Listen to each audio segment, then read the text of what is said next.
Hi friends, ಎಲ್ಲರಿಗೂ ನಮಸ್ಕಾರ. ABS creators Bharati ಚಾನಲ್ಗೆ ಸ್ವಾಗತ.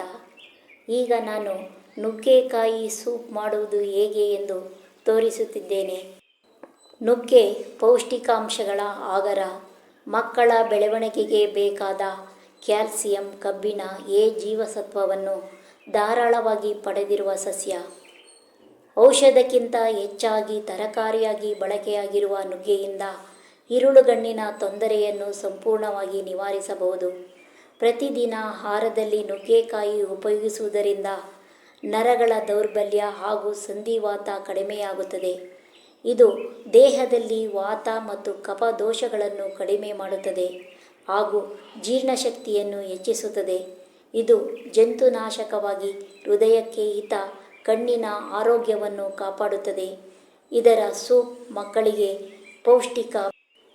ಈಗ ಸೂಪ್ಗೆ ಬೇಕಾಗುವ ಇಂಗ್ರೀಡಿಯೆಂಟ್ಸ್ ಈ ರೀತಿ ರೆಡಿ ಮಾಡಿಕೊಂಡಿದ್ದೇನೆ. ಕುಕ್ಕರ್ಗೆ ಅರ್ಧ ಲೀಟರ್ನಷ್ಟು ನೀರು ಹಾಕಿ ಸಿಪ್ಪೆ ತೆಗೆದ ನುಗ್ಗೆಕಾಯಿಯನ್ನು ಸೇರಿಸುತ್ತಿದ್ದೇನೆ. ಇದಕ್ಕೆ 1 ಗೆಡ್ಡೆ ಸಿಪ್ಪೆ ತೆಗೆದು ಕಟ್ ಮಾಡಿಕೊಂಡಿರುವ ಈರುಳ್ಳಿ, 1 ಗೆಡ್ಡೆ ಸಿಪ್ಪೆ ಬಿಡಿಸಿರುವ ಬೆಳ್ಳುಳ್ಳಿ, ಅರ್ಧ ಇಂಚು ಶುಂಠಿ, 1 ಟೊಮಟೊ, 1 ಟೇಬಲ್ ಸ್ಪೂನ್ ಜೀರಿಗೆ ಪುಡಿ, ಅರ್ಧ ಟೇಬಲ್ ಸ್ಪೂನ್ ಮೆಣಸಿನ ಪುಡಿ, ಅರ್ಧ ಟೇಬಲ್ ಸ್ಪೂನ್ ಅರಿಶಿಣ ಪುಡಿ, ರುಚಿಗೆ ತಕ್ಕಷ್ಟು ಉಪ್ಪು ಹಾಕಿ ಚೆನ್ನಾಗಿ ಮಿಕ್ಸ್ ಮಾಡಿ 1 ಹಸಿರು ಮೆಣಸಿನಕಾಯಿ ಸೇರಿಸಿ ಲಿಡ್ ಕ್ಲೋಸ್ ಮಾಡುತ್ತಿದ್ದೇನೆ. ಈಗ 2 ವಿಸಲ್ ಆಗಿದೆ. ಈಗ ಸ್ಟವ್ ಆಫ್ ಮಾಡಿ ಆರಲು ಬಿಡುತ್ತಿದ್ದೇನೆ. ಇದೆಲ್ಲ ಚೆನ್ನಾಗಿ ಬೆಂದಿದೆ. ಇದರಲ್ಲಿರುವ ನುಗ್ಗೆಕಾಯಿ ಮಾತ್ರ ತೆಗೆದು ಇಟ್ಟು ಉಳಿದುದನ್ನು ಶೋಧಿಸಿಕೊಳ್ಳುತ್ತಿದ್ದೇನೆ. ಇದನ್ನು ಜಾರಿಗೆ ಹಾಕಿ ನುಗ್ಗೆಕಾಯಿಗೆ 1 ಲೋಟ ನೀರು ಸೇರಿಸಿ ಚೆನ್ನಾಗಿ ಕಿವುಚಿ ರಸ ಮಾತ್ರ ಜಾರಿಗೆ ಸೇರಿಸಿ ರುಬ್ಬಿಕೊಳ್ಳುತ್ತಿದ್ದೇನೆ. ಈಗ ರುಬ್ಬಿದ್ದಾಗಿದೆ.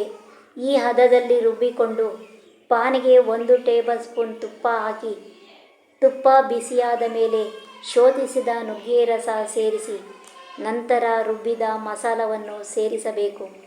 ಚೆನ್ನಾಗಿ ಮಿಕ್ಸ್ ಮಾಡಿ.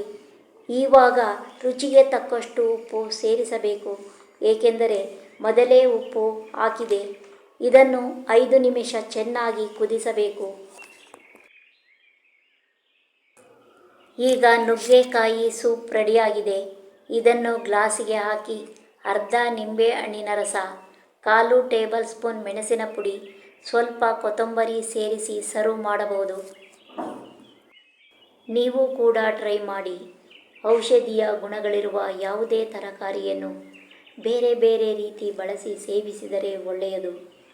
ನಾನು ಮಾಡಿದ ನುಗ್ಗೆಕಾಯಿ ಸೂಪ್ ನಿಮಗೂ ಇಷ್ಟ ಆಗಿದೆ ಎಂದು ಭಾವಿಸಿದ್ದೇನೆ. ಲೈಕ್ ಮಾಡುವುದನ್ನು ಮರೆಯಬೇಡಿ. ನನ್ನ ಚಾನಲ್ಗೆ ಸಬ್ಸ್ಕ್ರೈಬ್ ಆಗಿ. ಈ ವಿಡಿಯೋ ನೋಡಿದ್ದಕ್ಕಾಗಿ ಎಲ್ಲರಿಗೂ ಧನ್ಯವಾದಗಳು. Thank you all.